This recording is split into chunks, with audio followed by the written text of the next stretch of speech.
Hi, welcome back to another episode of the Cycling Clinic. Today we're going to be talking about muscle cramps. I'm Yannick Goeb, I'm an orthopedic surgeon and a cyclist, and my goal with this channel is to help you ride faster, feel stronger, and enjoy your time on the bike for years to come. Today we're going to be talking about muscle cramps, a very common issue that I see with cyclists of all experience levels. We're going to be focusing on what muscle cramps actually are, what's going on inside the muscle, and more importantly, what cyclists can do to minimize their risk.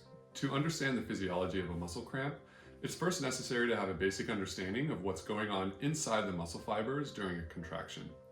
First, the muscle cell receives an electrical signal from the motor neuron that innervates that muscle cell. When a muscle cell receives electrical stimulation from the motor neuron, it causes calcium to be released inside the muscle cell. This calcium is then important for uncovering or unlocking the machinery that actually causes the muscle fiber to shorten or to contract. The two important proteins within the muscle cell that cause it to shorten are called actin and myosin. The names of these proteins are not so important, but what's important to understand is that it's the sliding of these proteins relative to one another that actually causes the muscle cell to shorten and thereby shorten the entire muscle itself. As the muscle shortens, it's also the cell's responsibility to then pump out the calcium from the cell, and the cycle can repeat again for another contraction.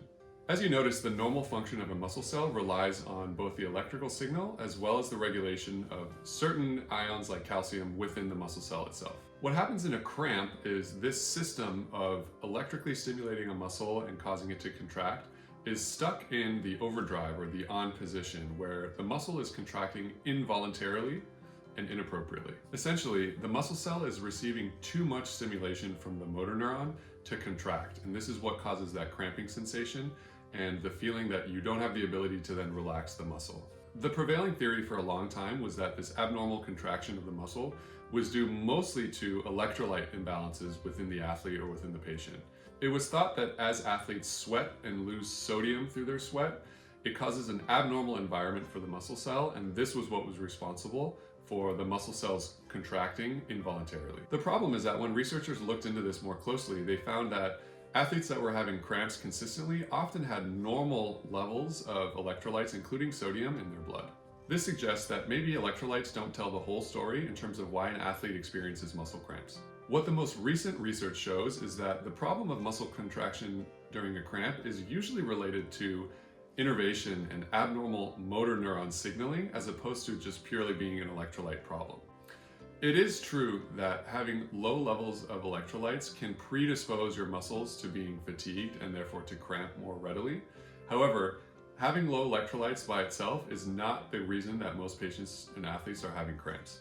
To understand how a muscle regulates itself in terms of tension and length, it's important to understand two structures that are found in the tendon and within the muscle belly themselves, and those are called the Golgi tendon organ, or the GTO, as well as the muscle spindle. The role of the Golgi tendon organ is to sense excessive tension and then to send an inhibitory signal to the muscle in order to encourage it to relax. The way to think about this is the Golgi tendon organ is responsible for noticing when the muscle is under too much tension and then having a feedback mechanism to then instruct that muscle to relax. The muscle spindle is another structure found within the muscle belly itself, and it has roughly the opposite effect of the Golgi tendon organ.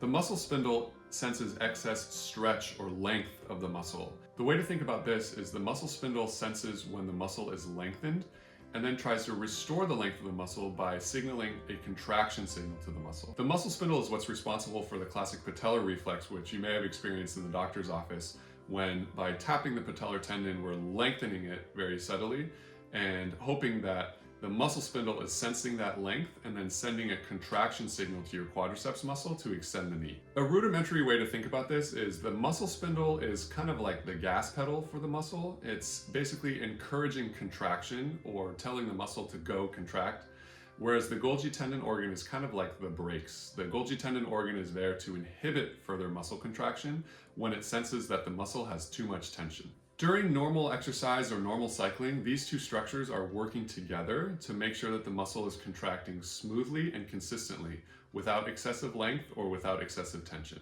The prevailing theory for why cramps happen comes down to an imbalance in this system. As a muscle becomes fatigued, we believe that the muscle spindle is sending stronger signals than the Golgi tendon organ. The current hypothesis is that as the muscle fatigues, the activity of the muscle spindles increases. So what does that mean? That means that as your muscles get tired, they're getting more of a contract signal from these muscle spindles, and the balance of contract and relax shifts towards the contract side. At the same time, the Golgi tendon organ activity is decreased. So remember, Golgi tendon organs are responsible for kind of pumping the brakes on muscle contraction and signaling inhibition or relaxation of the muscle. As you can imagine, if you take away this inhibition, the balance further shifts towards contraction of the muscle. And this is what we think is causing cramps. This understanding of why muscle cramps happen also explains why typically stretching the muscle is enough to relieve cramps.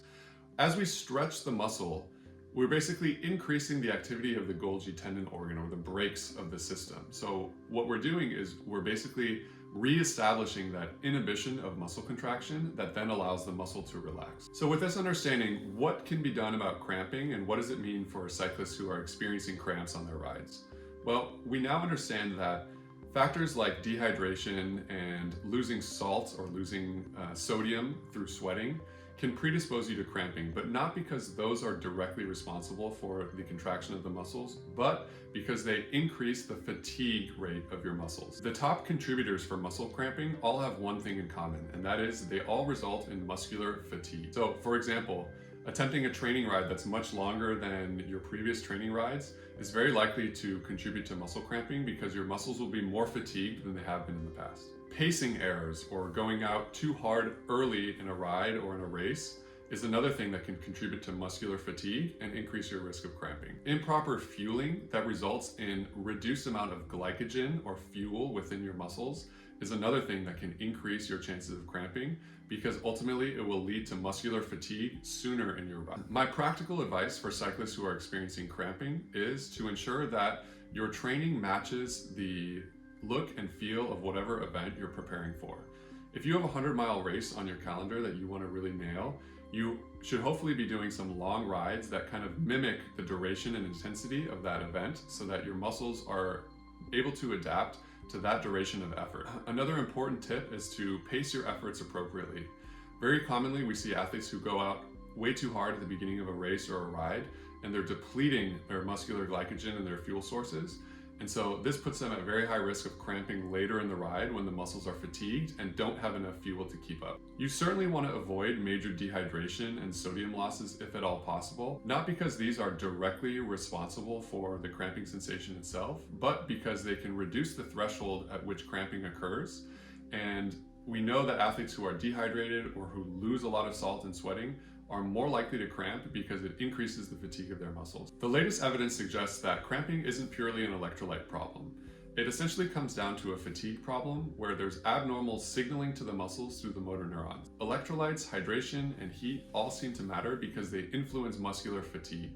And muscular fatigue seems to be the common pathway that explains why athletes, even with normal sodium levels, can have cramping issues on the bike. The final common pathway appears to be a nervous system problem where the muscle is receiving inappropriate signals to contract and not enough inhibitory signals to relax. If you're experiencing cramps on the bike and want to know what to do about it, I would encourage you to focus primarily on your training, your pacing, as well as your hydration and your nutrition. But I don't think that simply consuming more electrolytes or consuming more salt during your ride is going to fix the problem necessarily. If you found this video helpful, please consider subscribing. I'll be making more content in the future about all things related to cycling performance, injury, and recovery. I'll see you next time.